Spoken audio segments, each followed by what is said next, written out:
오전에도 주님 앞에 나와서 예배 드리시고 오후에 또 예배 사모해서 나오신 우리 성도님들에게 하나님께서 큰 은혜로 채워주시기를 간절히 바랍니다.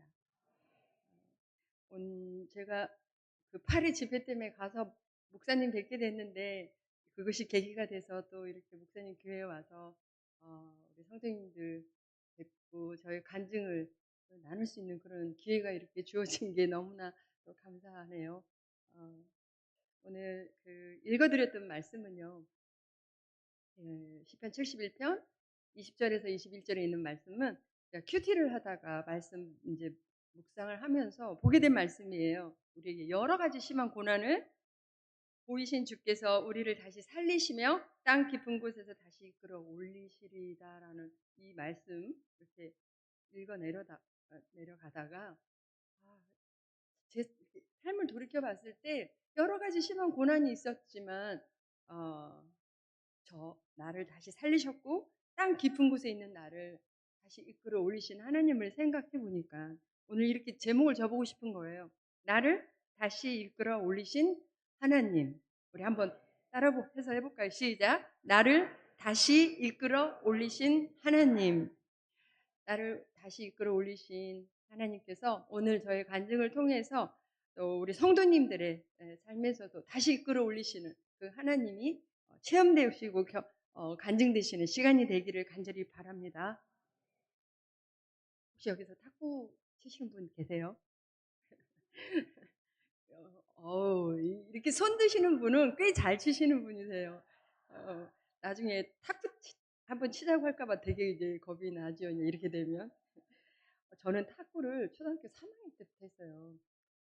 그때는 어렸을 때 되게 승부근성이 있었던 것 같아요. 그래서 안 되거나 동료에게 지거나 또 뭐 제 맘대로 안 될 때 제가 화풀이 제 이 성격 성질을 못 이겨서 화풀이를 하는 어떤 물건이 있었어요. 그 물건이 어떤 물건에다가 제가 화풀이를 했을 것 같아요. 한번 맞아요. 탁구 라켓 그 채였는데요. 그, 그 탁구 라켓가 무슨 죄가 있어요. 그런데 저한테 그렇게 괴롭힘을 당했어요. 마음대로 안 되면 던져서 깨기도 하고 막 쫓기도 하고 물기도 하고 막 이래가지고요. 제 라켓대에 엄청 흠집이 나 있었어요. 한번 그거 잠깐 라켓을 그런 네. 마치 제 마음에 상처가 있는 만큼 탁구 라켓에 상처를 낸 것 같아요. 하루는 저희 코치 선생님이 저를 불러요. 그래서 가봤더니 저보고 너 좀 교회 좀 나가보라는 거예요. 근데 이 코치 선생님은 자기는 교회를 나가는 분이 아니세요. 나중에 이제 제가 교회를 다니면서 여쭤봤어요. 왜 저보고 교회를 나가시라고 그랬습니까? 이 코치 선생님이 제가 하도 이 마인드 컨트롤도 안 되고 막 성질을 못 이겨서 막 라켓 깨고 막 이런 흠집을 내고 하는 모습을 보면서 아마 제가 좀 교회를 나가면 마음의 수양이 돼서 좀 침착한 애가 되지 않을까? 이런 마음이 들어서 저보고 교회를 나가보라고 했던 거예요. 어쨌든 제가 이제 교회를 왔다 갔다 하면서 어, 그러고 지냈는데 굉장히 좋은 말씀을 하나 보게 돼요. 그 말씀이 어, 잠언 16장 32절에 있는 말씀이었어요. 노하기를 더디하는 자는 용사보다 낫고 자기의 마음을 다스리는 자는 성을 빼앗는 자보다 나으니라. 저 그때 중학생이었거든요. 야, 성경에도 이렇게 좋은 말씀이 있구나 이러면서요. 제가 이 말씀을 이제 그때부터 외웠어요. 길을 가다가도 외우고 탁구를 하다가도 또 안 되고 막 짜증이 나고 막 화가 나고 할 때도 이 말씀을 외운 거예요. 노하기를 더디하는 자는 용사보다 낫고 자기의 마음을 다스리는 자는 성을 빼앗는 자보다 나으니라. 그런데요. 신기한 일이 생겼어요. 저는 그때 이후로부터 88년 올림픽이 끝나고 탁구를 은퇴를 했거든요. 근데 은퇴할 때까지 그때부터 은퇴할 때까지 탁구 라켓에 흠집을 한 번도 내지 않았다는 거예요. 이 하나님의 말씀이요. 얼마나 능력이 있는지 이제 계속해서 또 말씀드리게 될 텐데요. 저는 중학교 때 그때 한참 이제 꿈을 갖고 있었거든요. 훌륭한 국가대표가 되어서 명예로운 사람 되고 싶은 이런 꿈이었어요. 그런데 선수를 하는 동안 이렇게 순조롭지가 않더라고요. 팔에 부상도 있었고, 예, 간염이라는 암초를 또 만나고 이러면서 이제 순조롭지가 않았어요. 한참 훈련을 하고 있는데 어느 날은 팔을 올리지도 내리지도 펴지도 구부리지도 못하는 통증이 있었어요. 그래서 정형외과에 갔더니 원장님께서 테니스 엘보 뭐 이런 얘기를 하시면서 이거는 팔을 안 쓰면 괜찮아. 탁구 안 하면 괜찮아. 이렇게 말씀을 하셨는데 국가대표의 꿈도 이루지 못한 채 제가 중도에 탁구를 그만둔다는 게 너무 아쉬웠어요. 그래서 어떻게 탁구를 계속 할 수 있겠냐고 여쭤보니까 그러면 하다가 통증이 있으면 병원에 와서 진통주사를 맞으래요. 그래서 그때부터 계속 아프면 병원에 가서 팔에 진통주사 맞고 이러다 이렇게 하기를요. 거의 6년 동안 진통주사를 맞으면서 겨우 이 선수 생활을 버텨가게 돼요. 중학교 때 그때는요. 저는 교회를 왔다 갔다 하면서 사실 예수님이 누구신지 이런 거 이렇게 잘 알지 못했어요. 그런데도 불구하고 어, 방과 방과 후가 되면 집에 먼저 가지 않고 교회를 먼저 들려서 그때는 교회에 이렇게 마룻바닥이 있었는데 와서 아무도 없는 곳에서 혼자 무릎을 꿇고 하나님 앞에 기도를 드려요. 하나님, 제 팔 좀 낫게 해주세요. 라고 이렇게 기도를 하고 그러고 이제 집에 귀가하곤 했었어요. 제가 그렇게 원했던 국가대표가 되고 처음으로 세계선수권대회 출전을 했는데 그때 그 당시는 저는 뭐 세계 랭킹 50위 안에도 이지 선수도 아니었고 무명의 선수였는데요. 그때 당시에 세계 랭킹 1위라는 중국 선수를 이기고 단식에서 은메달을 차지하고 돌아오게 돼요. 그러니까 협회도 그렇고 매스컴에도 그렇고 엄청 저를 띄워주는 거예요. 이제 유망주다 막 이러면서 그 당시가 제가 19살이었는데 유망주라고 기대는 했지만 6년 동안 이 팔에다가 진통주사를 맞다 보니까요. 이제 진통주사의 효과도 없고 아무리 좋은 병원을 가도 아무리 좋은 약을 먹어도 제 팔을 고칠 수도 없었고 나을 수도 없었어요. 그때 이제 은퇴를 해야 되나 보다라고 생각하고 있었는데 어떤 지인이 저에게 와서 어느 기도원에 가면 목사님의 안수기도를 통해서 낫는 일이 있다는 거예요. 저는 한 번도 기도원 가보지 못했지만 정말 간절한 심정으로 그 기도원을 찾아가요. 그래서 저는 기도원이 안수기도만 하는 곳인 줄 알았는데 목사님께서 말씀을 하고 계시는 거예요. 근데 그 말씀의 요지가 저희들이 잘 아는 복음에 관한 곳이었어요. 하나님이 어떤 분이신지, 예수님이 어떤 분이신지를 말씀을 하고 계시는데 그 우주 만물을 창조하신 그 하나님께서 우리 인간을 너무나 사랑하셔서 우리 죄를 사해 주기 위해서 이 땅에 인간의 몸을 입고 오셨다는 거예요. 그리고 우리들의 죄를 위해서 채찍에 맞으시고 피를 흘리시고 고통을 당하시고 십자가에 죽으시고 3일 만에 부활하셨다는 거예요. 제가 그 말씀을 들으면서 도대체 내가 뭐길래 나 같은 죄인을 위해서 예수 그리스도께서 그 고통을 당해야 되지? 그 피를 흘리시고 십자가에 죽으셔야 되지? 그렇게 생각하니까 왜 이렇게 눈물이 나는지 눈물을 흘리면서 콧물을 흘리면서 막 제 죄를 회개하고 그때 비로소 예수 그리스도를 제 인생의 구세주로 영접을 하게 돼요. 그리고 이제 안수기도하는 시간이 돼서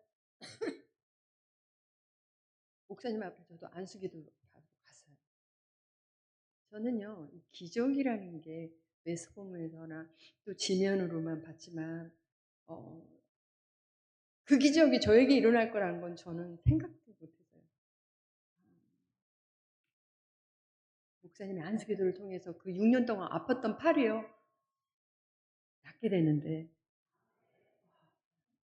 하나님은요, 6년 전에 방과 후에 교회에 가서 하나님 제 팔 좀 낫게 해주세요. 그 기도를요, 결코 잊지 않으셨더라고요. 그리고 아무런 방법이 없을 때 하나님의 방법으로 제 팔을 고쳐주시더라고요. 저는 그 주님을 만나고 나서요, 제 사고가 바뀌어졌어요. 예배소 4장 7절에 보면 이런 말씀이 있더라고요. 네. 하나님께서 우리 각 사람에게 그리스도께서 나눠주시는 선물의 분량을 따라 은혜를 주셨습니다. 저는요, 이 말씀을 알기 전만 하더라도 제가 동료들보다 탁구를 잘하고 성적을 내고 메달을 따고 하는 게요, 저는 그들보다 더 제가 뛰어나기 때문인 줄 알았어요. 제가 더 잘났기 때문인 줄 알았어요. 그런데 이 말씀을 보니까는요, 하나님께서는 우리 각 사람에게 은사와 재능과 달란트를 각각 선물로 주셨다는 거예요. 훌륭한 국가대표가 되어서 명예로운 사람이 되겠다는 저의 중심에서요, 이 말씀을 보고 나서부터는 탁구라는 재능을 하나님께서 선물로 주셨구나라고 생각하니까 이제 모든 영광을 하나님께 영광을 돌리겠다는 하나님 중심으로 제 가치관이 바뀌어지게 되었어요. 그래서 이제 팔이 낫고 열심히 훈련을 또 하고 있는데 또 다른 고난이 찾아와요. 그건 간염이라는 질병이었어요. 하루를 무리하면요, 이틀, 3일을 쉬어야 될 정도로 체력이 저하가 되고 8시만 되면 저 불빛을 못 보겠고요. 훈련을 하려면 다리에 힘이 빠지고 두통에 시달리고 이래서 훈련을 제대로 받을 수가 없었어요. 그렇다 보니까 무리하면 또 막 간수치가 올라가면서 병원에 이제 입원을 50일을 하게 되었어요. 근데 그때는 저에게 너무 중요한 시기였어요. 목사님 말씀하신 것처럼 86년 아시안게임이 서울에서 있었고 88년 올림픽이 서울에서 있었는데 저는 올림픽에 참가하지 못할 거라고, 이 체력으로는 못할 거라는 생각을 했어요. 병상에 누워가지고 나는 왜 이런 나에게는 왜 이런 고난이 있는 거지?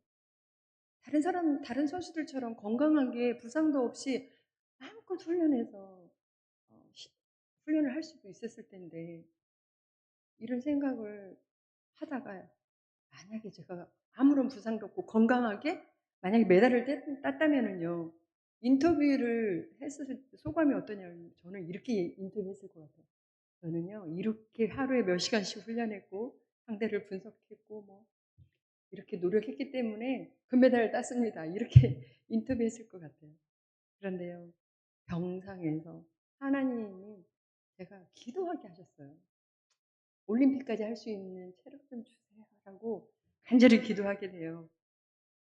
그래서 이제 잠언을 보다가 24장에 보니까 4장에 16절을 보니까 이런 말씀이 있어요. 대저 의인은 7번 넘어질지라도 다시 일어나군요 라는 말씀이 있었어요.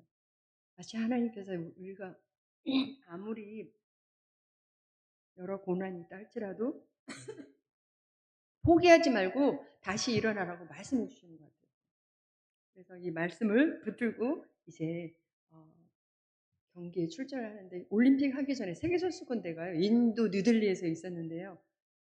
사실 태어난 지 얼마 되지 않아서 체력도 약하고 훈련 많이 하지 못해서 이제 탁구에 자신이 없었어요.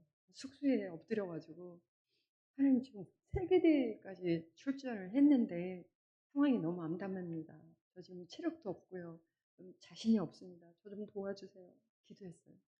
그랬는데 예상하지도 않았고 기대하지도 않았던 단식에서 결승을 아까 준결승을 오르게 돼요. 그런데 상대는 누구냐면 중국 선수예요. 중국 아시잖아요. 이 난공불락이라고 하는 이 중국 선수랑 준결승을 하는데 제가 같은 나이로서 국제대회에 여러 번 출전했지만 한 번도 이게 못했던 선수랑 준결승을 하게 돼요. 그런데 그 선수와 세트스가 2대2가 됐어요. 마지막 시합을 하는데 어떤 일이 있었냐면요. 지금은 뭐 11점으로 탁구가 점수가 바뀌었지만 그때는 21점이었어요. 그런데 그 선수의 점수가 18점이고 저는 21점이었어요. 그러니까 그 선수는 3점만 이기면 결승에 오르게 되는 거잖아요. 저는 무려 10점을 따야 되는데 누가 봐도 제가 이길 수 있는 점수가 아니에요. 그런데 제 마음에 하나님께서 이렇게 침착함과 평안함을 주셔서 한 점 한 점 최선을 다해서 했어요. 근데 그 선수 18점이라는 점수를 그대로 묶어놓고 10점을 연속적으로 따가지고요. 21대 할렐루야. 21대 18로 역전승을 거두게 돼요. 그리고 그 다음 해에 올림픽에서 현정화 선수랑 저랑 복식 결승을 하게 되는데 상대는 누구였냐면요. 역시 중국의 자오제민과 첸징이라는 선수였어요. 이 선수들은요 이미 단식에 88년 올림픽의 단식에서 금메달을 땄고 3명이 나왔는데 금메달, 은메달, 동메달 다 중국 선수가 딴 거예요. 근데 결승을 해야 되겠는데 너무 자신이 없는 거예요. 막 마음에 위축이 되고 이길 자신감이 없는 거예요. 시합 시간이 됐어요. 그 선수들이 먼저 출장을 했고 현정화 선수랑 저랑 이제 출전을 해야 되는데 들어가기 전에 현정화한테 저보다 5살 이제 후배거든요. 정화야 우리 기도하고 들어가자. 둘이 손을 꼭 붙들고 간절히 기도를 해요.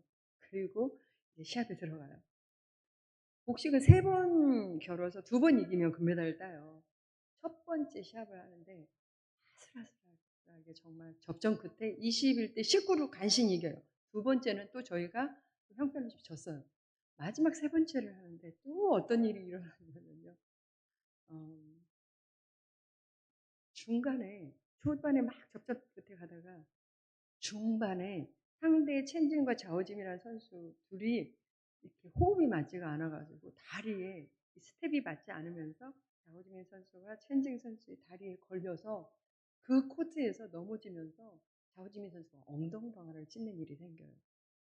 만약에 이 큰 체육관에 그 많은 관중 앞에 탁구대 한 대만 집중되어 있는 이런 곳에서 만약에 제가 그런 엉덩방아를 찢는 일이 일어났다면 엄청 창피했을 것 같아요.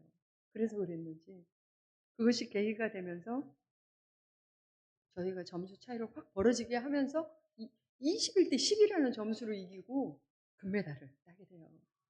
그리고 이제 할렐루야. 기자들이요 이제 와서 막 인터뷰를 하는 거예요.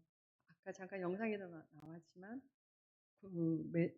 우승의 소감이 어떠냐라고 했을 때 저희들이 부족하지만 신앙의 힘으로 호흡을 맞춰서 우승할 수 있었던 거 하나님께 영광을 돌립니다. 이런 인터뷰를 할 수 있었는데요. 제가 88년 올림픽 끝나고 돌이켜 보니까 저는 15년 동안 선수 생활을 했더라고요. 8년 동안에 국가대표를 하면서 하나님 앞에 드린 고백이 있어요. 고린도전서 1장 27절에 있는 말씀인데요. 하나님께서 세상에 미련한 것들을 택하사 지혜 있는 자들을 부끄럽게 하려 하시고 세상에 약한 것들을 택하사 강한 것들을 부끄럽게 하려 하시며 이 말씀이 저의 고백이 된 이유가 너무 상황이 암담해서 태어난 지 얼마 되지 않아서 탁구가 자신이 없고 체력이 약해 있을 때 하나님이 저는 약합니다 라고 고백하는 저를 들어서 하나님께서 강하게 하셨고요. 하나님 저 할 수 없습니다. 저 좀 도와주세요라고 고백하는 저를 들어서 하게 하셨기 때문에 이 말씀이 저의 고백이 될 수가 있었어요.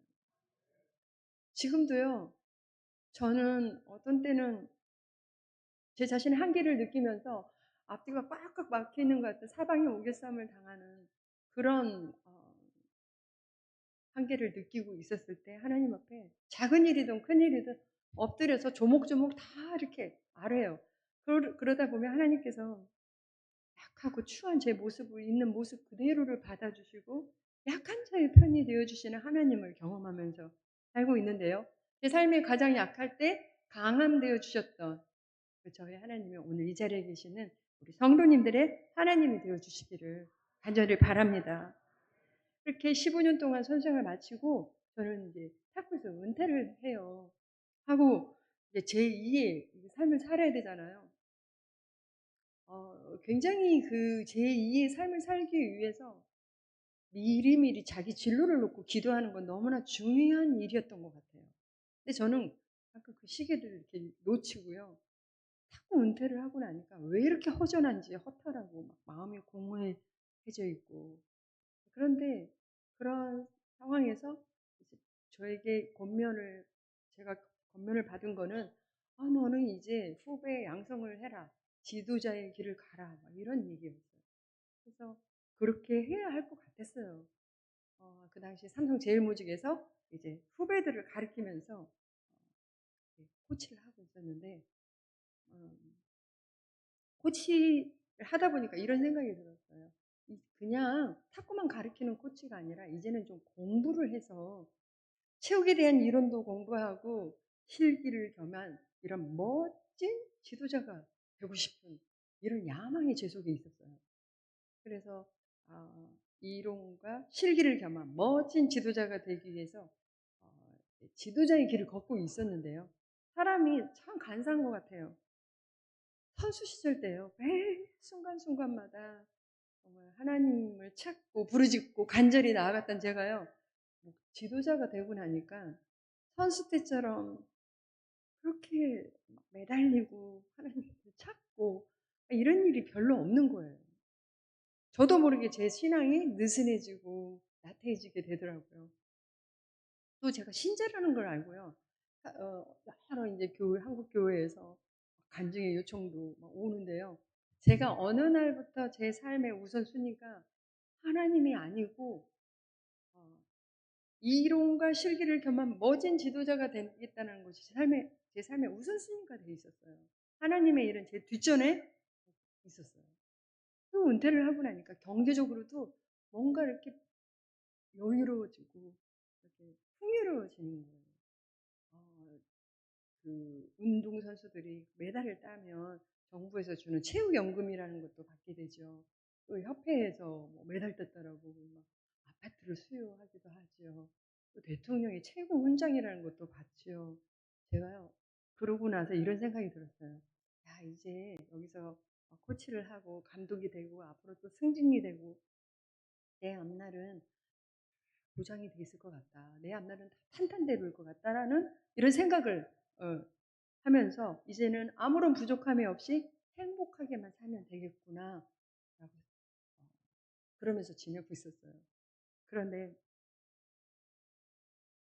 정말 아무런 부족함이 없이 행복하게만 살면 되는 줄 알았거든요. 근데 이상해요.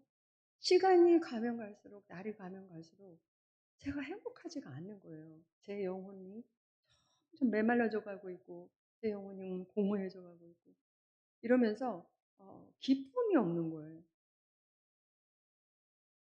그러면서 이런 생각이 드는 거예요. 그런데 내가 왜 지금 지도자를 하고 있는 거지? 그 목적은 뭐지? 그 의미는 뭐야? 이런 어떤 회의가 오는 거예요.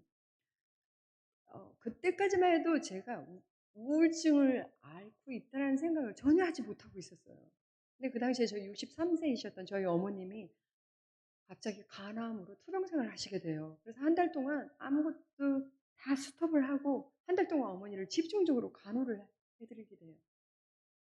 근데 어머니 하시면 다 마찬가지시겠지만 저에게 있어서 어머니는요. 이 세상에 안 계신다는 것도 생각도 해보지도 못했고요. 비가 오나 눈이 오나 저를 위해서 기도해 주셨던 철학기도 새벽기도 다니시면서 기도해 주셨던 기둥과 같은 그런 어머님이셨어요. 그런데 한 달 만에 먼저 천국에 가시게 되었어요. 제가 그때부터 심한 충격과 충격으로 심한 무기력증에 빠지게 돼요. 아무것도 하고 싶지가 않은 거예요. 학교에 가서 공부를 하는 것도, 체육관에 가서 선수를 지도하는 것도 하고 싶지도 않고, 사람도 만나고 싶지도 않고, 집에 그냥 틀어박혀 가지고요. 밖에 나가는 것도 싫어서 해가 뜨는 게 싫더라고요. 해가 져야만 가끔 밖에 나가곤 했었어요. 그 모습을 보던 제 가까이에 있던 두 집사님이 저를 찾아와서 저를 보더니 도대체 왜 이러고 있냐고, 나가서 산책도 하고 운동도 좀 하라고. 그런데 이전에 저의 모습이 아니거든요. 저를 드라이브 시켜주겠다. 강화도에 코스모스가 많이 이렇게 편 꽃을 보면 좀 나을까 하고 저를 데리고 강화도를 갔는데요. 제가 차 안에서 누가 저를 본다고 제 옷을 뒤집어 쓰고 강화도를 갔는데 차에서 내리지도 않고요. 빨리 가자라고 졸라대가지고 그냥 돌아와요. 그래서 두 집사님이 저의 심각함을 보고 이대로 놔둬서는 안 되겠다. 상담을 받게 해줘야 되겠다 해서 저를 영동 세브란스 정신과 원장님한테 상담받게 해주기 위해서 데리고 가요. 제가 문을 열고 들어가려고 그러는데 그 앞에 정신과 이렇게 써 있는데요. 제가 그걸 보면서 이런 생각이 들었어요. 근데 내가 여기 왜 와야 되는데? 막 이런 반발이 막 생기는 거예요. 제가 나중에 들은 얘기로는 정신과 앞에서 내가 여기 왜 와야 되는데 라고 하는 사람은 정말 꼭 정신 상담이 필요하긴 하더라고 하더라고요. 그래서 그 원장님하고 여러 날을 상담을 받아요. 이 원장님은 어떤 분이셨냐면요. 내적 치유라는 책을 쓰셨던 분이셨어요. 그런데 이분이 저희 얘기를 쭉 들어보더니요.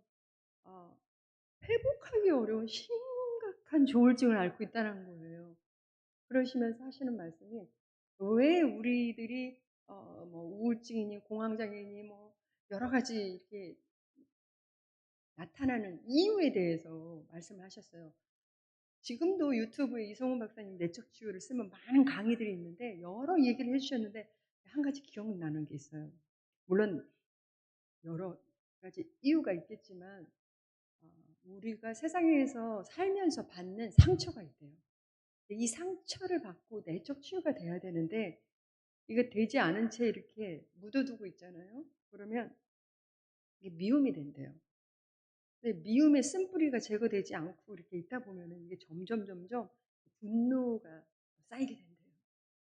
근데 이 분노를요 해결하지 않은 채 계속 꾹꾹 누르고 살다 보면 이게 이제 증오와 아픔이 이제 된다는 거예요.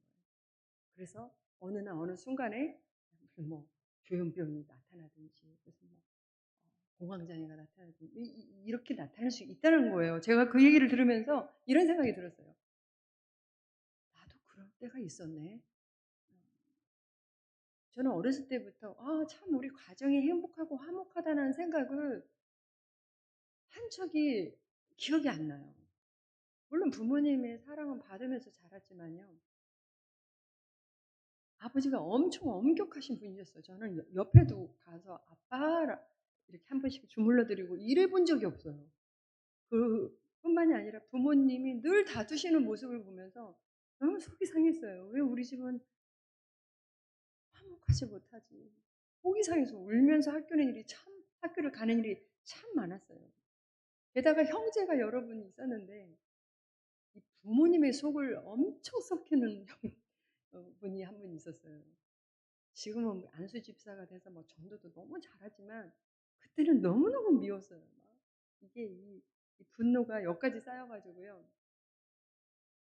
그런데 그 당시는 저는 딱 시합을 하고 또 다른 시합이면 또 준비하고 하면서요. 그 당시는 뭐 내적 치유 개념도 없었지만 은퇴를 하고 나서 어머니 먼저 천국에 가시고 나서 하나님께서 제 속에 있는 이 아픔과 내적 치유를 하게 하시는 이 시간을 저에게 주셨더라고요. 근데 원장님 그 우울증 옆에 있어 보신 적이 있으셨는지 모르지만 저는 너무나 증상이 심각했어요. 제가 겪어보니까요. 무슨 뭐 우울증이고 뭐 공황장 이런 걸 다 영적인 거더라고요. 이 사단이 개입해요. 그래서 이렇게 속삭여요. "하나님이 너를 더 이상 사랑하지 않아. 너를 버리셨어. 너는 이 세상에 혼자야." 이렇게 속삭이는 것 같아요. 그리고 제 귀에 이게 환청이 들리기도 하고요. 잠을 못 이루기도 하고 소리에 민감해서 누가 문을 콱 닫고만 간다든지 밖에서 누가 싸우는 소리만 들려도 다 나 때문에 저렇게 화가 나는 것 같은 이런 피해 의식이 제가 있는 거예요. 게다가 그 폭식증 들어보셨어요? 음식을 잔뜩 갖다 놓고 막 먹고 그걸 또 다 토해요. 그리고 또 장만해서 또 갖다 놓고 먹고 토하고 이렇게 하기를 거의 1년 반, 2 년을요. 세상에 드러내지 않고 집에 틀어박혀서 지낸 적이 있었어요. 그러다 보니까 살도 여기서 10kg 이상이 찐 적도 있었고요. 표정들이 거의 안 믿어지시나요? 제가 이렇게 드러내지 않고 살다 보니까요. 그 당시 90년도였거든요. 중앙일보에서 이런 기사가 하나 난 적이 있었어요. "왕년의 탁구 여왕 양영자 방황의 운동생활" 하면서 이런 기사가 난 적이 있었어요. 근데 이 원장님이요. 저에게 굉장히 특별하신 분이셨어요. 제가 너무 증상이 심각해서 예약 시간에 못 가잖아요. 그럼 그 두 집사님한테 연락해 가지고 저희 집에 오셔서 상담을 해 주셨어요. 너무 이런 원장님이 어디 계세요. 이렇게 헌신적인 분인데 상담을 해 주고 기도도 해 주고 또 약도 먹여 보고 뭘 해도요. 제가 나을 기미가 안 보이니까 이분이요. 마지막 카드를 하나 쓰셨어요. 어떤 분을 소개해 주셨어요.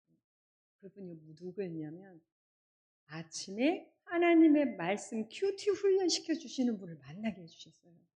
그래서 제가 그때부터 병원에 상담을 하러 가지 않고 이 큐티 훈련을 받으러 가요. 그때부터 큐티 훈련을 받으면서 성경 공부를 하게 되는 여러 말씀들이 있었는데요.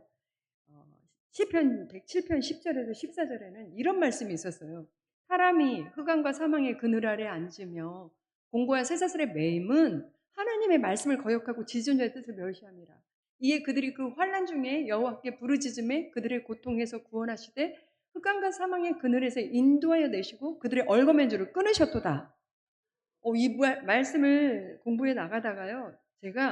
내가 왜 흑암과 사망의 그늘 아래 앉아 있는 것만 같고 공고와 쇠사슬의 매임과 같은 이런 삶을 살고 있는지 이 말씀에서 해답을 얻게 되었어요. 그 이유는 하나님의 말씀을 거역하고 지존자의 뜻을 멸시하기 때문이구나라는 것이었어요.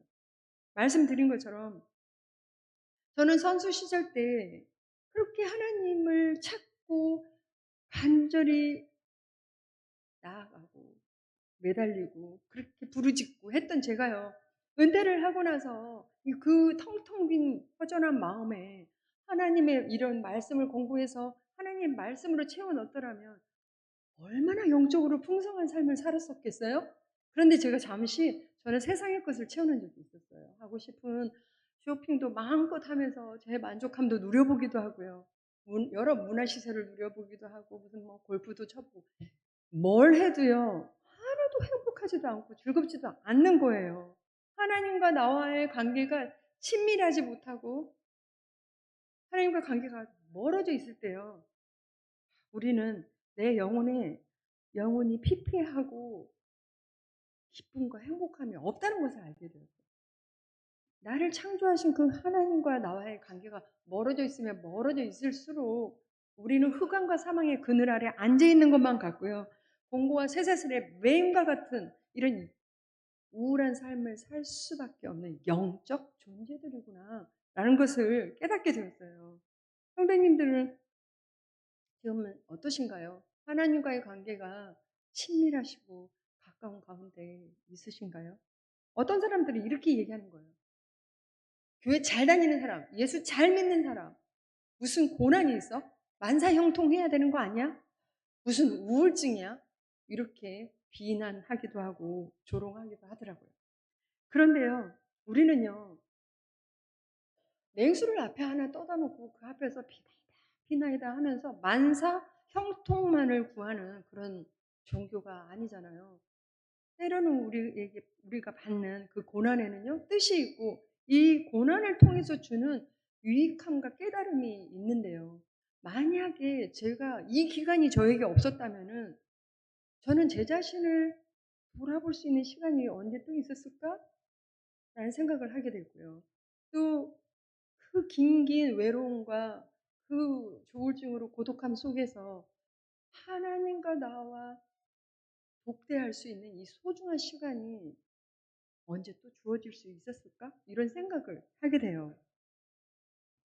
어, 계속해서 제가 말씀을 공부해 나가다가 지금 오늘 적어오지는 않았지만 또 이런 말씀을 보게 됐어요. 마태복음 25장 42절 이하에 있는 말씀인데 예수님께서 이렇게 말씀하세요. 뭐라고 말씀하시냐면요. 내가 줄이고 있었을 때 너희들은 먹을 것을 주지 아니하였고 내가 목말라 있을 때 너희들은 마실 걸 주지 아니하였고 내가 나그네 되어 있을 때 영접하지 아니하였고 내가 헐벗어 있을 때 옷을 입히지 아니하였고 내가 병들었고 내가 옥에 갇혔을 때 너희들이 돌보지 아니했다는 거예요. 그 말씀을 듣던 사람들이 묻잖아요. 예수님, 언제 우리가 예수님을 돌보지 아니했습니까? 예수님께서 이렇게 말씀하시죠. 지극히 작은 자 하나에게 하지 아니한 것이 곧 내게 하지 아니한 것과 같도다. 라고 말씀을 하시잖아요. 제가 이 말씀 공부해 나가다가 너무 큰 충격을 받게 돼요. 생각해 보니까요. 저는 받은 은혜가 너무 많은 거예요. 말씀 이미 드렸지만 6년 동안 아팠던 팔을 안수기도 통해서 낫게 해 주셨죠. 올림픽 참가 못할 거라고 생각했던 저를 말씀 붙들고 간염 극복하고 금메달 주셨죠. 가장 큰 선물. 오늘 내가 지옥에 갈 수밖에 없는 저를요. 오늘 내가 죽는다고 할지라도 천국에 갈 수 있는 영생의 선물을 값없이 주신 이런 은혜가 있었는데요. 제가 생각해 보니까 저는요. 예수님께 해드린 일이 하나도 없더라고요. 정말 지극히 작은 자 하나에게 냉수한 그릇을 갖다 준 일이 없었더라고요. 저는요. 국가대표를 8년 동안 하면서 태국마크를 달고 국지대회 하느라고 여러 나라를 다니면서 좋은 대접만 받아봤지만 내 주위에 누가 힘들고 누가 지쳐 있는지 조차도 관심도 없었어요. 내 이기적인 삶만 살아왔구나라고 생각을 하니까 너무너무 주님께 죄송한 거예요. 그때 참 즐겨 불렀던 찬양이 낮엔 해처럼 밤엔 달처럼이라는 그런 찬양을 많이 불렀을 때였는데요. 후렴에 보면 그런 내용이죠. 가난한 영혼, 지친 영혼을 주님께 인도하고 푼데 나의 욕심이 나의 못난 자아가 언제나 커다란 짐되어 나를 짓눌러 마음을 공곡해 하니 예수여 나를 도와주소서. 이 찬양 정말 얼마나 많이 불렀는지 몰라요. 수없이 이 찬양을 부르면서 엉엉 울면서 하나님 앞에 그렇게 기도를 드렸어요. 주님, 제가 겪고 있는 이 조울증 회복이 된다면 제가 이 가사 같은 삶을 살고 싶습니다. 가난한 영혼, 지친 영혼을 주님께 인도하고 싶다라고 하나님 앞에 부르짖으면서 기도를 해요. 그런데 한 달, 두 달도 아니고요. 거의 1년 반, 2년을요. 세상에 드러내지 않고 살다 보니까는 제 주위에 있는 사람들이요. 아무리 봐도 제가 도저히 일어날 것 같지가 않거든요. 다시 재기할 것 같지 않거든요. 그러니까 양형자는 이제 다시는 일어나지 못해. 다시 재기할 수 없어. 그러면서 한 사람씩 한 사람씩 제 주위를 다 떠나는 거예요. 그런데요. 이 주님 말씀만이 저를 붙들어 주셨어요. 시편 107편 20절에도 그가 그의 말씀을 보내요. 그들을 고치시고 위험한 지경에서 건지시는도다. 하나님께서요. 유경에 있는 저에게 이 말씀을 보내주셔서 저를 고치시고 건져주시는데요. 이 하나님의 말씀의 광채가 저를 비추기 시작하니까요. 저는 그 회복하기 어렵다고 하는 조울증에서 회복되어 간 거예요. 그리고 97년도에는 이제 결혼을 해서 아이들과 함께 몽골 선교사로 가게 돼요. 한참 사역을 하고 있는데 어느 출판사에서 연락이 왔어요. 제가 책을 내면 좋겠다는 거예요. 제목까지 적어가지고 왔어요. 내려놓은. 그래서 제가 왜 책을 내야 됩니까?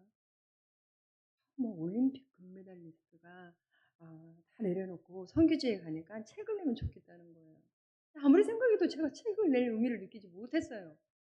그래서 책을 안 냈더니 그 내려놓음이 다른 분한테 가더라고요. 그런데 14년 동안 사역을 하고 한국에 왔어요. 제 주위에 보는데 왜 이렇게 많은 사람들이 우울증, 공황장애 너무 많은 거예요. 그래서 제가 책을 내게 됐는데요. 이걸 본 분들이 연락이 오는 거예요.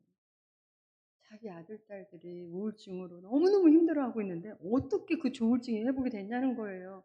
그래서 제가 이렇게 고민해 줬어요. 이 우울증은요, 끝까지 인내심을 가지고 인격적으로 사랑해 주셔야 됩니다. 이렇게 큰 소리를 치면서 어, 고민을 해줬는데요. 제가 사실은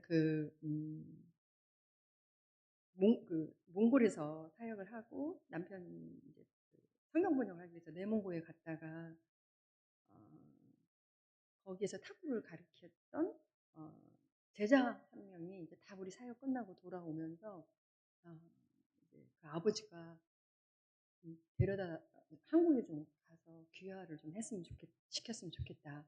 그래서 이제 데려왔어요. 데려왔는데 이 제자가 좀 어려서 왔기도 하고 이 문화와 이 언어가 다른 이런 곳에서 너무 적응하기가 이제 어렵다 보니까 공황장애를 앓기 시작하는데 거의 7년을 앓는 거예요. 제가 돌봐주는데 너무나 힘든 거예요.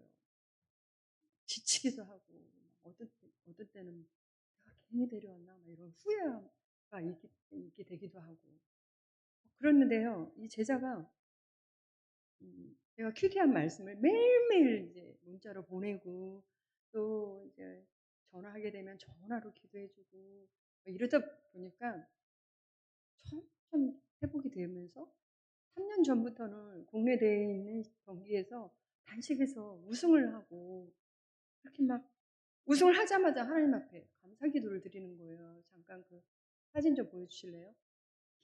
기도를 또 드리는 거예요. 그러고 나더니 어, 계속해서 이제 국가대표가 되고 또 아시안 게임도 나가고 세계 선수권도 나가고 그때는 이제 주전 멤버로 나가지 못했어요. 근데 이번에 올림픽에 한 달 전에까지도 나간다는 확정이 없었어요. 그때 선발전을 통해서 또 1등을 하면서 파리 올림픽에 출전하게 된 거예요. 그리고 나서 가서 또 동메달을 따고 하나님 앞에 감사 기도를 드리는 거예요. 잠깐 또 사진 좀 보여주실래요? 할렐루야. 하나님께서요, 이 하나님의 말씀이 들어갈 때 이게 하나님의 말씀은 살았고 운동력이 있기 때문에 좌우의 날새는 어떤 검보다도 예리하여 혼과 영감이 관절과 골수를 찔러 쪼개기까지 한다고 그랬잖아요. 그 한 영혼을 살리시더라고요. 회복시키시더라고요. 저는 또 많은 사람들에게 그렇게 고민을 했어요. 어, 그 병원에 가서 상담도 받으셔야 되고 약도 드셔야 됩니다. 그런데 더 중요한 게 있습니다. 하나님의 말씀을 붙드셔야 됩니다. 라는 것이었어요. 막 말씀드린 것처럼 히브리서 4장 12절에 하나님의 말씀은 살아있고 활력이 있어서 좌우의 날선 어떤 검보다도 예리하여 혼과 영과 및 관절과 골수를 찔러 쪼개기까지 하신다고 했는데 이 하나님의 말씀은 사람을 변화시키셨어요. 저는요, 이런 하나님의 말씀을 붙들면서요, 제 영혼이 다시 살아났기 때문에요, 이제 제 삶에 가장 중요하게 생각하는 것이 이 하나님의 말씀을 붙드는 일이 되었어요. 그런데요, 우리가 하나님의 말씀을 읽고, 통독을 하고, 큐티를 하고, 한다 할지라도요, 때로는 또 실패하는 일이 있어요. 넘어지는 일이 있더라고요. 하지만요, 끝까지 이 하나님의 말씀을 붙들고 있는 이상 하나님께서는 우리를 반드시 회복시켜 주실 것이라고 저는 믿어요. 혹시 이 가운데 저처럼 어떤 우울증을 앓고 있는 분도 계실 수도 있고 신앙의 어떤 방황기를 겪고 있는 분도 계실 수도 있고요. 또 오늘 말씀처럼 여러 가지 심한 고난 가운데 문제점을 안고 왜 이렇게 끝도 보이지도 않는 이런 힘든 시간들을 보내고 있는지 이런 분들이 계시다면 저는요, 오늘 제가 겪은 고난의 시간을 통해서 깨달은 말씀을 하나 소개하려고 합니다. 호세아서 6장 1절 2절인데 함께 합독해 볼까요? 시작. 오라 우리가 여호와께로 돌아가자. 여호와께서 우리를 찢으셨으나 도로 낫게 하실 것이요 우리를 치셨으나 싸매어 주실 것입니다. 하께서 이틀 후에 우리를 살리시며 셋째 날에 우리를 일으키시리니 우리가 그의 앞에서 살리라. 아멘. 하나님께서는요, 우리가에게 요구하고 계시는 게 있으셨어요. 그거는 먼저 하나님께 돌아오라는 말씀이셨어요. 아침에도 오셔서 예배 드리시고 오후에도 예배 드리시는 우리 성도님들이 하나님을 믿지 않아서 하나님께 돌아오라는 말씀이 아니고요. 물론 이 가운데는 아직 예수님을 인격적으로 만나지 못하신 분이 있다면 하나님께 돌아오라는 말씀도 되겠죠. 그런데 이 말씀은요, 우리 삶의 우선순위가 하나님이셔야 되는데 하나님이 아닌 하나님보다 더 사랑하고 있고 집착하고 있는 그 모든 마음의 우상으로부터 내려놓고 하나님께 온전히 돌아오라는 말씀이세요. 우상 숭배는요, 하나님이 나에게 주시는 이상으로 더 가지려는 탐심인데요. 저에게 있어서 내려놓기 어려웠던 거는 저는 명예라는 것이었어요. 명예를 갖는 게 나쁘다는 게 아니고요. 내 삶의 우선순위가 하나님인 다음에 명예를 갖던 야망을 갖던 비전을 갖던 꿈을 갖던 그거는 괜찮죠. 근데 저는 제 삶의 우선순위가 하나님이지 못했다는 거예요. 혹시 성도님들은 어떤 게 있으세요? 저같이 어떤 하나님보다 더 좋아하고 집착하고 있는 명예가 될 수도 있고 또 어떤 분들은 재물이 될 수도 있고 또 우리가 집착하고 있는 내 자녀가 내 우상이 될 수도 있고 여러 가지가 있을 것 같아요. 저는 사역을 마치고 한국에 돌아와서 이사를 좀 자주 다녔거든요. 처음 들었어요. 이사할 때 손 없는 날 뭐 이런 게 있다는 걸 처음 들었어요. 귀신이나 악귀가 돌아다니지 않는 날이라고 하더라고요. 게다가 또 집사님인데도요. 무슨 사주팔자를 보면서 결혼 뭐 날짜를 이런 걸 잡기도 하고요. 하나님께서 우리에게 주신 하루하루가 얼마나 귀하고 복된데 어떤 날이 결혼하기 좋은 날이 있고 안 좋은 날이 있고 어떤 날이 이사하기 좋은 날이 있고 안 좋은 날이 있냐고요. 요한복음 8장 32절에도 진리가 너희를 자유케 하리라. 우리를 묶고 있는 사단의 영과 미신에서요. 우리는 자유롭게 될 수가 있어요. 탐심이라는 마음의 우상을 버리고 내 삶의 최우선 순위를 예수 그리스도로 올려놓고 하나님 앞에 온전히 돌아온다면 오늘 말씀처럼 우리를 찢으셨으나 도로 낫게 하실 것이고요. 우리를 치셨으나 싸매어 주실 것이라고 약속해 주셨어요. 지금 비록 우리 삶이 여러 가지 심한 고난 가운데 있다 할지라도요. 하나님께서는 우리를 다시 살리실 것이고 땅 깊은 곳에 있는 우리를 다시 이끌어 올리시는 하나님이신 것을 믿으시기를 바랍니다. 제가 몽골로 선교사로 간 것은 남편의 영향이 좀 컸어요. 남편은 그 당시에 연합뉴스 국제부의 기자로 있었는데 이렇게 취재하는 기자가 아니고 한국 뉴스를 번역해서 해외로 보내는 번역 기자를 6년 동안 한 거예요. 하나님께서 그때는 왜 일을 하게 하시는지 몰랐어요. 몽골에 가서 알았어요. 몽골에 갔더니 몽골도 우리 남북한처럼 분단 국가더라고요. 그래서 외몽골이 있고 내몽골이 있더라고요. 외몽골은 우리가 잘 아는 울란바토르가 수도인 곳을 외몽골이라고 있었고 내몽골은 중국 안에 있는 소수부족으로 사는 자치주 그 사람들 보고 내몽골이라고 하고 있었어요. 그런데요 동족끼리 말은 같은데 이 문자가 다른 거예요. 한번 보여주실래요? 예, 이게 이제 오른쪽에 있는 게 그 내몽골 사람들이 쓰고 있는 고유의 수직 문자예요. 그런데 왼쪽에 있는 것은 울란바토르가 이제 쓰고 있는 러시아 키릴 문자예요. 그러니까 이 몽골에서 나온 성경을 내몽골 사람에게 갖다 주면은 못 읽어요. 그래서 저희 남편이 이제 그 성경 번역을 하기 위해서 우리가 외몽골에서 살다가 내몽골에 이제 가는데 그다음에요. 저는 이제 거기에서 그다음 보여주세요. 탁구를 비자를 받으면서 탁구를 가르치면서 사역했고요. 그다음에요. 저희가 이제 어, 그다음 보여주세요. 네, 저희가 몽골 지도라면은 몽고비주 센잔드 마을이라는 곳에서 사역을 한 적이 있어서요. 그 다음에요.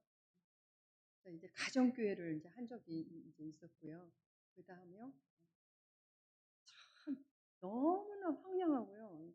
너무 가난한 그러한 곳이었어요. 막 한번 모래바람이 불어닥치면 그 집에 이렇게 모래 창틀에 모래가 수북히 쌓이기도 하고요. 저런 곳에 어, 물도 안 나오고 전기도 안 나올 때가 있으면 물차가 와요. 바퀴수를 들어서 가지고 가서 물을 길어다 사용을 하기도 하고 저런 곳에 한국 사람이 있는 것도 아니고 핸드폰, 뭐 인터넷이 있는 것도 아니었어요. 그런데 저런 척박한 곳에서도 제 영성을 유지할 수 있었던 이유가 있었어요. 그 이유는 하나님의 말씀, 묵상 훈련이 있었기 때문이었어요. 우리 성도님들은요, 말씀을 통해서 목사님이 새벽 기도를 통해서 하루 주시는 양식을 삼아서 살기도 하고 듣고 싶은 목사님의 설교를 인터넷을 통해서 듣기도 하잖아요. 그런데 저런 곳에 이제 아무것도 없었기 때문에 아침에 일어나면 저는요, 오늘은 하나님께서 나에게 어떤 말씀을 주시지? 기대하고 설레이는 마음으로 말씀을 보는 거예요. 그날이 제가 이사 가는 날 아침이 되었던지, 그날이 제가 아이를 낳는 날 아침이 되었던지, 어떤 날 아침이 되어도 이 말씀을 보게 되는 거예요. 그럼에도 불구하고 한국 사람의 정서로 살고 있다가요, 그곳에 가서 문화를 익히고 그 나라의 언어를 배우고 현지인들과 어울려서 산다는 게 결코 쉬운 일이 아니었어요. 하루는 제가 굉장히 아프게 돼요. 한쪽이 막 너무 막 귀가 너무 통증이 심하고 두통이 심하고 그 다음날 아침에 막 이렇게 입술을 비비고 입술이 엇갈리고 자꾸 음식이 새고 눈도 안 감기고 한쪽이 전혀 막 움직이질 않는 거예요. 그 수도에서 10시간 기차를 타고 갔기 때문에 저런 곳에 뭐 병원이 마땅치 않아서 다시 수도에 갔죠. 저는 치아 이상이 있어서 이렇게 아픈가 했어요.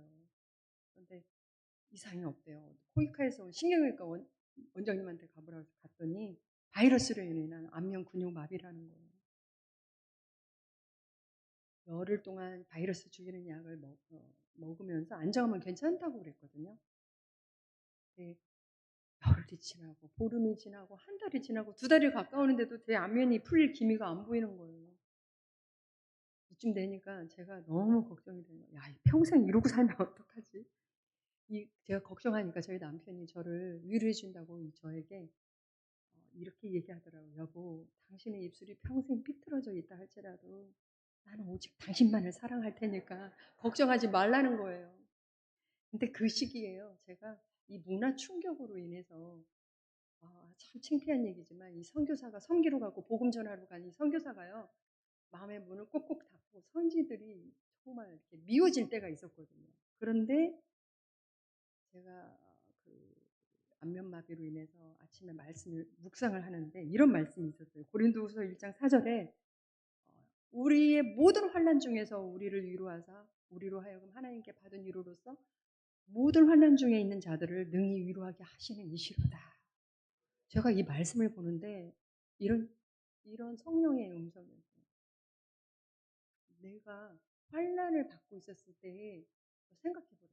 내가 너에게 준 사랑과 은혜와 위로가 얼마나 많으냐.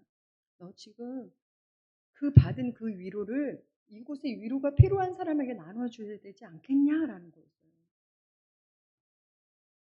제가 가난한 영혼, 지친 영혼을 주님께 인도하고 싶다고 그렇게 부르짖으면서 기도했던 제가요, 선교지까지 와가지고도 대접만 받으려고 했구나, 섬김을 받으려고 했구나라고 돌아보는 그런 시간이었어요. 그때부터 이제 저희 교인들을 찾아가서 이들의 기도 제목은 뭔지, 이들의 아픔이 뭔지 기도해주면서 이런 시간을 가졌는데 이렇게 큐티는요, 하나님이 어떤 분인지를 알게 되고요, 매일의 삶의 목적이 생기게 되고 이 하나님의 말씀을 순종하고 적용할 때 이루는 기쁨이 있었어요. 시편 37편 4절에 또 여호와를 기뻐하라. 그리하면 내 마음의 소원을 이루어 주시리라. 정말 여러 가지 소원을 이루어 주셨지만요. 우리가 하나님을 기쁘시게 하고 하나님을 기뻐할 때 하나님께서 소원을 이루어 주시는 걸 제가 마지막 한 가지만 말씀드리고 마무리하려고 합니다. 저는 딸이 둘이 있는 연년생이에요. 몽골에 갔었을 때 이 교육을 하나님께서 어떻게 시켜주는지 이거 말씀을 드리려고 해요. 처음에는 4살, 5살이니까 몽골 유치원에 가면 됐어요. 초등학교 갈 때 그 시골에서 무슨 학교가 있었겠어요. 몽골 한인학교나 뭐 국제학교가 있는 게 아니었잖아요. 기도했죠. 자원봉사자가 와서 홈스쿨 할 수 있게 해달라고 여러분이 다녀가셨어요. 마지막 온 분이 큰아이가 4학년이고 작은아이가 3학년일 때 마지막 왔던 분이 어떤 선생님이셨냐면 저는 웩이라는 국제선교 단체 소속이 있거든요. 그 단체가 영국에 있어요. 그래서 기도 제목을 영국에다 보냈는데 영국에서 이번에는 초등학교 교사 9년 동안 했던 영국인인데 싱글 결혼하지 않은 자매가 그 학교에 사표를 내고 그 영국 교과서 가르쳤던 교과서를 들고 저희 아이 둘을 가르쳐 주겠다고 이 몽골에 와주신 거예요. 별로 반응이 이렇게 할렐루야. 이 자매가요 한 달, 2달도 아니고요 1년, 2년도 아니고 3년을 헌신해 주시고 이제 중학교 가야 되니까 중학교는 선생님이 아니었잖아요. 초등학교 선생님이었지. 그래서 돌아가셨는데 이제 중학교를 가야 되고 하나는 6학년을 가야 되잖아요. 이번에는 저희가 아까 말씀드린 대로 내몽골에 있었기 때문에 거기도 학교가 있지 않아서 이제 그 아이들이 어리지만 국제학교에 선교사 자녀 학교로 보내야만 했었어요. 인터뷰를 이제 예전에 국제학교가 있는데 선교사 자녀에게 혜택을 준대요. 근데 이 국제학교 학비가 너무 비싸잖아요. 한번 가서 물어봤어요. 지금 엄청 그때도 비쌌어요. 25,000불 둘이니까 5만 불이었어요. 거의 한 달 1년에 6천만 원 되는 거잖아요. 그런데 인터뷰를 하는데 빨리 뭐 아이들 몇 학년 배치하는지 보겠다고 어, 시험 보래요. 저보고 필요한 서류를 띄우래요. 뭔가 입학은 다 됐는데 저는 학비가 가장 궁금했거든요. 학비를 말씀 안 하셔서 제가 여쭤봤어요. 저희가 내야 될 학비가 얼마입니까? 이분이 뭐라고 말씀하시나요? 네가 내고 싶은 만큼만 내. 그게 10불도 좋고 100불도 좋아. 10불이 얼마인지 아셔서 박수 치시는 거예요. 13,000원, 13만 원 이렇게 말씀하시는데 저는요 아무 말도 하지 못했어요. 하나님께서 그분의 입술을 통해서 자녀 교육 걱정하지 말고 열심히 일하라고 저를 위로해 주시는 것 같았어요. 그래서 큰아이가 중학교 1학년부터 고등학교 3학년까지 6년을 작은아이가 초등학교 6학년부터 고등학교 3학년까지 7년을요. 정말 작은 학비만 내고 교육을 받을 수가 있었어요. 저는 마태복음 6장 33절 말씀을 기억합니다. 너희는 먼저 그 나라와 그 일을 구하라. 그러면 이 모든 것을 너희에게 더하시리라. 다니엘서 10장 3절에 보면은요. 많은 사람을 옳은 길로 인도한 사람은 별처럼 영원히 빛날 것이다. 저의 평생의 소원입니다. 저만의 소원이겠어요? 예수 그리스도의 십자가의 은혜를 받은 우리 성도님들의 동일한 평생 소원인 줄 압니다. 믿습니다. 그래서 어떻게 하면 많은 영혼을 주님 앞에 돌아오게 할 수 있지? 라는 생각을 하다가요. 저는 탁구 선교를 하잖아요. 그래서 해외를 나가서 탁구 선교를 하는데 그 나라 갈 때마다 이제 한번 어떻게 하면 전도하지? 하고 생각을 해봤어요. 그 나라 갈 때마다 얇은 종이로 이렇게 앞뒤로 내 간증을 좀 적어서 그 나라 말로 전해줘야 돼요. 일본에 가면 일본 말로, 중국에 가면 중국어, 뭐 네팔이면 네팔. 계속 이렇게 하다가 이 종이로는 또 버릴 것 같아서 최근에는요 만화로 소책자로 만들었어요. 그래가지고 33페이지 되는 전도 만화를 만들어 좀 보여주실래요? 종이고요. 전도 만화를 만들어서 작년에 우간다를 이제 아프리카를 간 거예요. 거기는 또 영어를 사용을 하기 때문에 이거 어디다 전도하지라고 했는데 친선 경기를 하는데 관중들 모슬렘 학생들을 보내주셔서 그 다음에요. 그래서 뭐 어디 가지도 않고 이제 전도 만화를 나눠줄 수가 있었어요. 그 다음에요. 그랬더니 저걸 보고 우간다 국가대표회가 너무 전도 만화가 감동이 된다 사진을 찍었는데요. 요즘은 우리가 전도지 하나 틱틱 줘서 전도가 되는 시대가 아닌 것 같아요. 전도든 선교든 정성도 필요하고 기도도 필요하고 재정도 필요하고 정말 이러한 때에 또 선교를 하다가 어려움도 당해요. 제가 내몽고리에서 단기팀으로 왔다가 시골에서 사역하고 돌아가다가요. 이 교통사고를 당하면서 갈비뼈가 어떤 분은 부러진 일이 있었고 또 어떤 분은 너무 마음 아프게도 그 자리에서 천국에 가는 일도 있었어요. 그럼에도 불구하고요. 디모데후서 4장 5절은요. 그러나 너는 모든 일에 신중하여 고난을 받으며 전도의 일을 하며 내 충무를 다하라. 라는 이 말씀처럼요. 우리가 예수 그리스도의 십자가에 받은 그 은혜를 받은 복음의 빚진 자로서요. 우리 모두가 예수 그리스도의 증인된 삶을 살게 되는 저와 여러분들이 되기를 간절히 바랍니다. 세 가지 제가 기도 제목을 적어왔는데요. 한번 아멘, 아멘, 아멘 하면서 함께 기도하는 마음으로 합독해 보겠습니다. 시작. 나의 영혼이 상처를 입어 침체되어 있다면 주의 말씀으로 치유되게 하소서. 아멘. 하나님보다 더 사랑하고 집착하는 나의 우상, 나의 탐심이 제거되게 하소서. 아멘. 주님께서 영혼을 살리는 일에 내가 쓰임받는 자가 되게 하소서. 아멘. 기도하시겠습니다. 사랑이 많으신 하나님 아버지, 우리가 예수 그리스도의 십자가의 그 은혜를 생각할 때 정말 우리는 남은 여생을 어떻게 하나님 앞에 헌신하고 또 보답할까라고 생각을 하지만 하나님 그렇게 행동하고 있지 못한 저희들의 연약함을 불쌍히 여겨주시길 기도합니다. 하나님 아버지, 또 더 주님 앞에 결단하며 헌신하고 싶지만 오늘 말씀과 같이 여러 가지 심한 고난 가운데 또 어떤 분들은 상한 감정으로 또 아픔으로 주저앉아 있는 분들이 있습니다. 아버지 하나님, 이 시간 주님께서 한 사람 한 사람 찾아가 주셔서 그 아픔과 그 상한 감정들을 말씀으로 치유하여 주시고 아버지 하나님 그 주저앉은 그 자리에서 벌떡 일어날 수 있도록 힘을 주시옵소서. 하나님 그래서 우리 모두가 먼저 그의 나라와 그 의를 구하는 우리 모두가 될 수 있도록 축복하여 주시옵소서. 인천 신광교회 우리 성도님들 하나님 이곳에 교회를 세우신 우리 하나님께서 이 지역에 뿐만이 아니라 앞으로 더욱 더 지경을 넓혀가며 열방을 향해서 선교하며 전도하며 나아가는 우리 인천 신광교회 성도님들 목사님 다 될 수 있도록 축복하여 주시옵소서. 감사드리옵고 예수 그리스도 이름으로 기도합니다. 아멘.